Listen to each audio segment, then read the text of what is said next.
E center marks eu não coloquei na tabelinha, mas é só marcar none, ou seja, não tem marcações de center, tá bom? Fechar aqui marcar, ele vai mudar um pouco, mas eu deixo none para ele não marcar. E quando eu coloquei a setinha 0.1, você vê que, ó, eu estava como estava tomando anterior, 2.5, estava ali um pouco grande. Então, vou deixar aqui 0.1, que fica um tracinho de tamanho interessante, que não fica exagerado. Break size, vamos ver se tem alguma informação do break size. Venho aqui na minha tabelinha, 3.75, já está 3.75.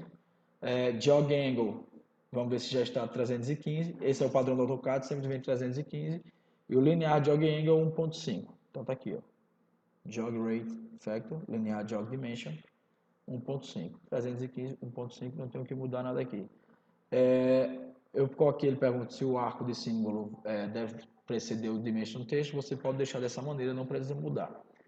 Vamos para o texto, que é provavelmente um dos pontos mais importantes. No estilo de texto, vocês podem escolher o standard ou o annotative. Eu sempre mantenho o standard ou posso escolher um novo tipo de valor. No texto color e fill color sempre deixa none, tá? Porque esse fill color é a parte de trás, como se fosse uma caixinha de texto atrás, ó.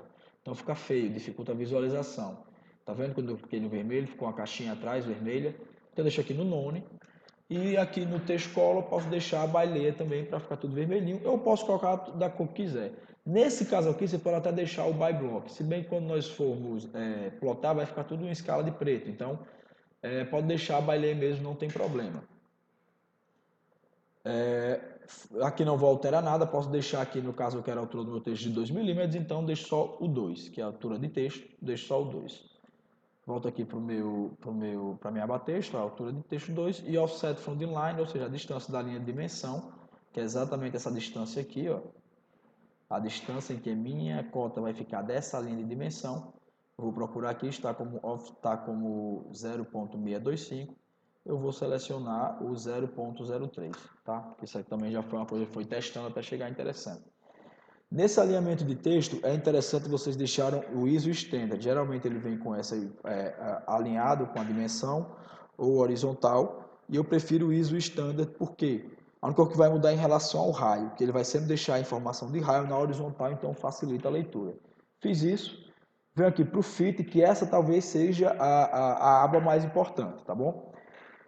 Não vou mexer em nenhuma dessas partes aqui, elas já são padrões da ISO 25 que são bem interessantes para a gente. A única coisa que eu vou mudar é no use overlay scale.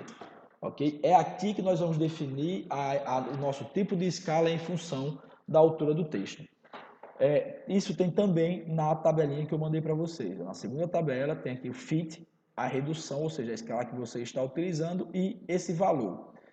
Como é que chega esse valor? Divide-se o fator de redução, no caso, por exemplo, 10, pelo aquele fator de quantos milímetros cabe na minha unidade. Ou seja, eu estou desenhando em metros, é 1000. Então, eu divido 10 por 1000 e chego a 0.01.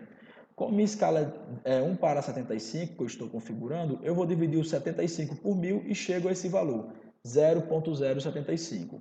Então, é aqui que eu tenho que informar a relação da minha escala. Então, eu vou colocar 0,75, 0.075, que é o padrão, e deixo ela dessa maneira. Posso vir aqui para Primary Units, tá bom? Aqui eu posso escolher, por exemplo, a precisão, se eu quero com 2 casas após a vírgula, com 4 casas após a vírgula, eu prefiro com 2 casas, mais elegante. O separador decimal, que pode ser ponto, vírgula ou espaço. Como a gente está desenhando sempre com ponto, eu prefiro deixar o ponto, então seleciono aqui, ó, período, certo? Vai separar por ponto. E ele vai perguntar se é para suprimir o leading, supressão de 0, e eu posso, se eu colocar aqui, ó, se eu marcar para ele suprimir, quando o número for exato, por exemplo, 1 metro, ele vai mostrar só o 1 ao invés do 1.00. Eu não gosto. Então eu desmarco aqui esse trailing para que fique 1.00. Eu quero ver os 00. Prefixo e sufixo se você quiser colocar, então eu poderia colocar o sufixo aqui, por exemplo, metro. Poderia, professor? Poderia. Mas a norma não recomenda que se use a medida após a cota. Por quê? pressupõe que todo o desenho já está numa mesma unidade, e essa unidade é informada, desenho em metros, então não preciso com essa informação, é redundante e vai só polir o meu desenho, então não coloque. Aqui eu não preciso também mexer mais em nada, aqui é a questão angular, se eu quiser colocar, por exemplo, precisão de ângulo com 2 casas decimais, você vai ver que já mudou aqui o tipo de ângulo, mas para ângulo eu não acho tão interessante, já que a gente geralmente trabalha com ângulos exatos. Tá? Se for para desenho topográfico, sim, vocês vão utilizar a precisão de ângulo, mas nesse caso, como é desenho arquitetônico, não. Posso dar um OK, não preciso nem mexer nas tolerâncias, nada disso, nós vamos mexer com isso. Então dou um OK, criei o meu estilo. Posso fechar aqui, ó, automaticamente ele foi para o meu 1 para 75. E se eu agora selecionar a minha cota, eu posso simplesmente clicar no canto e clicar no outro, ó. Você vai ver que o tamanho ficou bem mais adequado com as linhas corretinhas, ó, as linhas das divisões. Essa linha, se você achou que ficou pequena, vocês podem alterar. Então tá lá 0.1, vocês podem colocar, por exemplo, 0.5 para ver se fica melhor. Inclusive, vamos até fazer esse teste para ver se fica melhor. Então volto aqui, ó, digito D, eu clico aqui, D, e dessa vez eu não vou criar um novo. Seleciono para 75 e clico em Modify. E vou lá no meu Single and Arrows. Está 0.10, vamos então tentar 0.5 para ver se fica legal. Dou um OK, fechei. A cota que eu já havia desenhado, ó, já aparece, já mudou, ela já modificou. Então, se eu já havia cotado, eu não preciso cotar novamente. Quando eu mudo a característica lá, toda a cota vai mudar. Então, aqui, ó, seleciono ela e trago para o layer correto. Por exemplo, no caso, ArcCotas. Selecionei ArcCotas e selecionei o meu layer correto. Clicar novamente aqui, ó, tipos de cotas que você pode fazer, linear, a gente vai discutir cada uma delas em aula, não vou passar isso agora, mas por hora só a linear, que é o que mais interessa para a gente, no desenho arquitetônico. E vou selecionar aqui, por exemplo, nesse outro canto, é só clicar como se fosse desenhar uma linha e ele foi. Só que aqui lembrando que eu tenho que mudar para o ArcCotas, que eu não havia mudado. Então, ArcCotas, beleza, já deixo selecionado esse layer.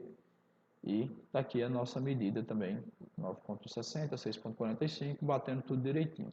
Então, o que vocês vão fazer? Vão cotar todo o desenho de vocês. Nessa planta aqui, vocês veem que não tem as linhas auxiliares, juntando com o local. É uma opção. Pela norma, tem que se ter essas linhas, ou se não tiver, tem que ser justificado. Eu acho melhor com as linhas que facilita a interpretação, tá bom? E lembrando aqui que nesse desenho eu desativei o layer Arc Projeção para não poluir, mas é só você voltar aqui, ó, clica na luzinha que ele acende e ele volta, tá bom? Então, posteriormente, eu vou ensinar vocês como cotar da maneira correta. Eu ensinei apenas a configurar a cota, como cotar, onde deve ser cotado e a distância que a cota deve ter para ficar visualmente agradável do seu desenho. Perfeito?